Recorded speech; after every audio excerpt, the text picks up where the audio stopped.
In our world, there are special people called silver tongues living in different parts of the planet. They have the magical power to bring characters from stories they read to life, but often don't know they have this gift, which sometimes seems more like a curse. In the opening scene, we see Mortimer, or Mo as he prefers, with his wife Risa. They're trying to put their little daughter to sleep, so Mo picks up a book to read, Little Red Riding Hood. As he reads aloud, things start to shake and move a bit, and a Little Red Riding Hood falls into the garden on top of the clothesline. Hey, the movie I'm going to summarize is called Inkheart. It's a good film to watch with the family. I invite you to subscribe to the channel if you're not subscribed to receive the best summaries. And leave that like, it won't cost you anything and will help us a lot to continue bringing new summaries to you. 12 years later, Mo and his daughter Maggie are going to another old bookstore in Germany. Maggie says that maybe he'll find the old book he's always looking for. It seems he searches every old book place for a very specific book he's never been able to find. Mo enters an old shop while Maggie waits outside on the sidewalk, looking at other books. Mo goes to the back of the store and hears whispered lines coming from a book. He hears a specific voice, one he clearly recognizes, and finds and picks up a copy of Inkheart from the shelves. He opens it and starts flipping through the pages of the book. Outside, a weasel with small horns appears near Maggie and tries to bite her when she offers a piece of her snack. Behind her, a man near a bonfire calls the weasel over and talks to Maggie for a moment.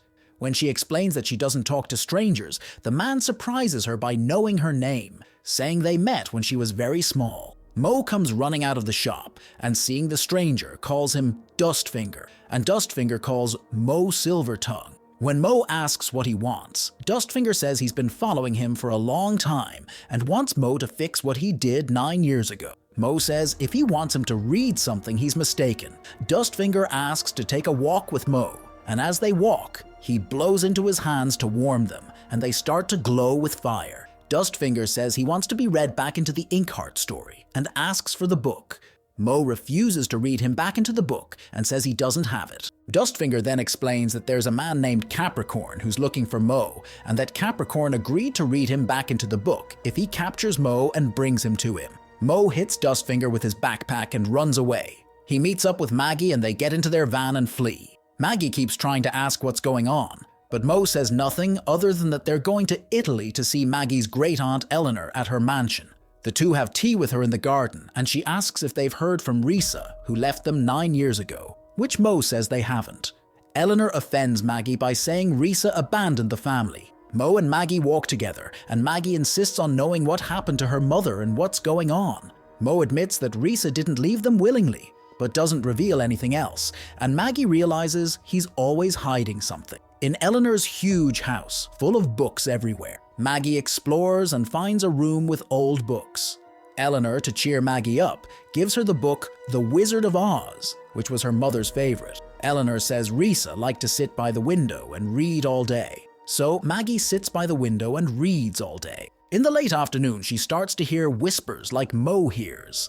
Suddenly, Dustfinger appears and tells Mo that he had no choice. He allied himself with Capricorn. Mo is terrified and goes looking for Maggie and Eleanor, who are in the library, where there are men with tattoos of writing on their faces who are destroying the library. Mo recognizes one of the men as Basta, and Basta smiles, pulling Mo's sleeve, saying, "I'm sure you remember me," and shows 3 deep scars on Mo's arm. Maggie, confused, asks what's going on when Dustfinger takes Inkheart from Mo, while Mo begs that it's the only way to bring his wife back. They are taken outside, where they are burning all of Eleanor's books.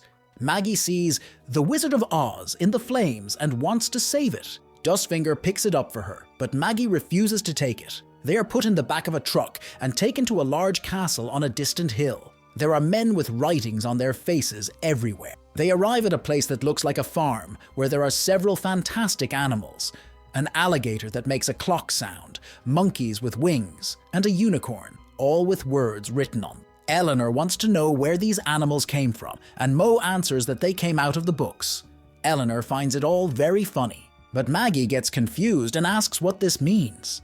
He says, "This is the story you wanted to hear." He tells that when she was very little, they went to visit Eleanor, who had gone to a book fair, and Mo decided to read the new book he had bought that day. Inkheart. As he read, Capricorn appeared out of nowhere, along with Basta and Dustfinger. Capricorn was going to kill them, but Dustfinger stopped them and saved Mo and Meggie. That's when Mo discovered that Risa had disappeared into the book when the other three had come out. Mo explains that this is an exchange that always happens when a silver tongue reads a book. When a character comes out of the book, something goes into it. Then, they are taken to the main hall, where they meet Capricorn, who has cut his messy black hair and is now wearing an elegant, tailored black suit. Capricorn introduces Darius, his current reader, to the group. But Darius has a stuttering problem that hinders Capricorn's plans, as he is also a silver tongue. Capricorn shows this by having Darius read a piece of the Rapunzel story, which makes her appear in front of them, but with words tattooed on her. Capricorn takes Rapunzel away and then makes a threat to Maggie for Mo to read aloud to him. Mo takes the book, 1001 Nights, with Capricorn wanting to take possession of the riches from the story of Ali Baba and the 40 Thieves. Mo warns that he can't control what comes out or goes into the book, but Capricorn tells him to proceed. And indeed, besides wonderful gold, he reads about a boy named Farid who falls out of nowhere onto the floor of the room. Dustfinger intervenes and says it's his turn, implying that Capricorn promised that Mo could read him back after he brought the gold, but Capricorn simply says he lied, revealing the copy of Inkheart that Mo found and that Dustfinger handed over to him. Mo explains that he can't read him back, but Capricorn mocks this, saying he doesn't want to return to his unhappy life in the book, where he worked for a character named Adderhead and wandered through the forest with the beasts. Capricorn tells how he likes the conveniences of our world more, and then throws the copy of the book into the fireplace. Dustfinger tries to grab the book from the flames, but ends up burning his hands. Capricorn then sends Mo, Eleanor, and Meggie back to the barn. Dustfinger goes to the kitchen to see a cook he calls Risa, who can't speak and is trying to escape again. He talks to her about wanting to be home and how he never burns his hands at home, in his world. Risa takes a bowl of ice for him to put on his hands. He thanks her and falls asleep. He dreams of his home and his wife asking him to come back. He wakes up and asks Risa what he can do to thank her. She shows him a drawing of her family that she had made. Dustfinger discovers that Risa is married to Mo, and that Meggie is her daughter, but he won't reveal to her what he knows about them, although she feels he's hiding something. Even so, he offers to help her. We follow Dustfinger's ferret, Gwyn, to Capricorn's mother's room. She's asleep, and Gwyn approaches and takes a key that's kept in her bodice. The key is used to release Risa from the handcuffs, taking her to the kitchen, and Gwen returns the key to Risa. Dustfinger arrives at the barn and hears Mo, Meggie, and Ellen talking about how to bring Risa back, since most editions of Inkheart are rare. Maggie suggests that the original author might be the only person who still has an edition of the book. Dustfinger suddenly shows himself to them and says he'll help them escape. Mo asks how, and Dustfinger gives him The Wizard of Oz, and makes Mo read a whirlwind from the book. They manage to escape, but not before Risa, who fell through a floor and got trapped in a basement, sees them. She and Dustfinger look at each other, and she realizes he knew where her husband and daughter were. She asks for help, but Dustfinger simply turns and runs. Mo and his group get into a truck and head to Alassio to find Fenolio, the author of Inkheart. Once in Alassio, the group splits up. Eleanor gives Farid some common clothes, and then gives instructions to Mo to find Fenoglio, while she goes to the train station because she wants to go home. Dustfinger refuses to accompany Mo to find Fenoglio, afraid of knowing his fate, since he never read the rest of the book and has no idea how his story will end. Farid stays with Dustfinger, while Mo and Meggie leave to find Fenoglio. Mo doesn't know how to tell what's happening and why they want to find him, but Meggie reveals the truth about the characters that came out of the books. Meanwhile, Dustfinger is at the fair, watching a fire breather and remembering his world in the castle, where he used to do fire performances and misses his wife. Fenoglio, Meggie, and Mo go to the fair because Fenoglio wants to see his character, Dustfinger. Fenoglio spots Dustfinger and says he's exactly as he created him. Dustfinger is uncomfortable seeing him and tries to hide behind Mo. Mo says he's afraid to meet him because of the end of his story. Fenoglio then tells Dustfinger the end of the story, saying that he dies to everyone's shock. Fenoglio says that not every story can have a happy ending. Finally, the author finds the original manuscript of Inkheart, but before Mo can read Risa back, Dustfinger reveals that Risa doesn't need to be read back because she's already in the real world, but explains that she lost her voice due to some problems. Mo and Maggie get angry that he didn't say this before, but Dustfinger argues that if Mo had known, he wouldn't have agreed to seek the manuscript, and it was the only way for him to return to his family. Mo promises to read him back as soon as they save his wife from Capricorn's fortress at the train station. Eleanor decides not to go by train but to go to Finoglio's house. Mo, Farid, and Dustfinger leave Maggie with Finoglio while they return to Capricorn's castle to save Risa. At Finoglio's house, Maggie is in her room when she decides to read The Wizard of Oz aloud. Suddenly, Toto appears in the room. Finoglio knocks on the door, and when she answers, he says he had no choice. Basta then enters with a knife, along with another henchman. Finoglio gets excited seeing his characters alive, and is also surprised to see Toto on the floor with Maggie, thinking that Maggie has the gift of a silver tongue, like her father. Basta decides to take Maggie to Capricorn because he surely wants to have another reader. Mo, Dustfinger, and Farid arrive at Capricorn's castle. Dustfinger helps them enter the maid's rooms, and Mo disguises himself and finds Risa's room. The walls are full of Risa's drawings, and Mo recognizes her sketches, but not his wife. Outside, Dustfinger is getting nervous, and Farid holds him back from leaving too early and getting caught. But Farid then drops something that fell from his backpack, and the guards return and catch Dustfinger, taking him to prison. On the way, they pass by Risa, who is hanging in a net over the courtyard. She pulls his hair, and he asks for forgiveness for not helping her when he had the chance. While Finoglio and Maggie are being taken to Capricorn, he sees the castle from his story and is enchanted to see his imagination come to life right before his eyes. One of the characters that was read from the book then asks Finoglio if he could rewrite part of the book to reduce his big nose.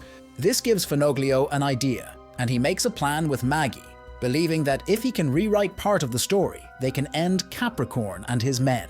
In Capricorn's room, he decides that Maggie will read something from Inkheart, of which he kept a hidden bound copy of the book for his personal use.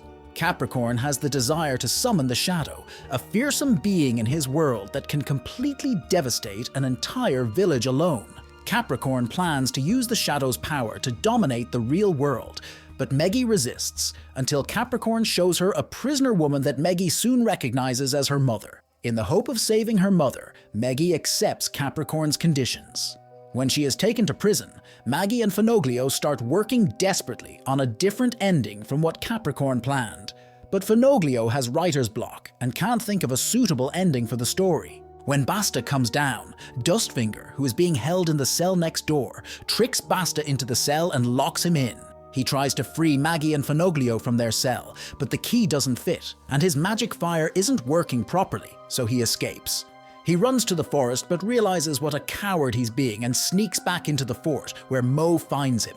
Farid is there and apologizes for making him get caught, and they formulate a plan to get Maggie and Reza out of the castle.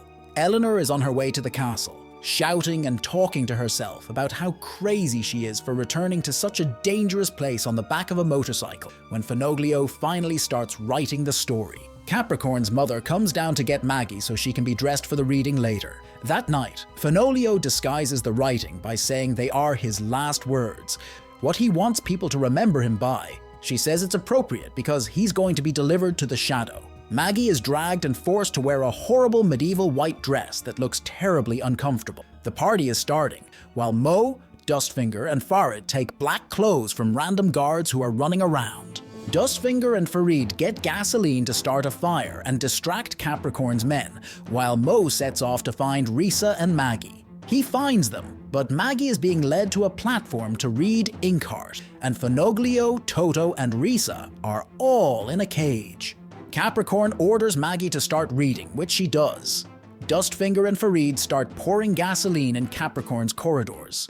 In the castle, the Shadow begins to emerge made of dust, smoke, and fire. Finoglio then throws a crumpled piece of paper, and Toto runs and fetches it, bringing it to Maggie. Capricorn orders the Shadow to devour Risa and Finoglio, but then Maggie starts reading the words that Finoglio wrote, and it starts to take effect, and the Shadow begins to turn against its master. Capricorn loses control of the words that Maggie, Farid, and Dustfinger throw into the air, making fire come out of their mouths and set the corridors on fire. Eleanor releases Darius, the stuttering silver tongue, from the stable, and they free all the animals. She appears in the middle of the reading mounted on the unicorn. Mo asks Maggie to continue reading, and when she says she's run out of words to read, he tells her to invent her own ending and throws her a pen. She starts writing on her arm, reading as she writes. Capricorn crumbles like paper, and the shadow disappears when Capricorn turns to dust. His henchmen also turn to dust, and Maggie reads that all the characters within her reach, who were brought into the real world unwillingly, will return to their own stories.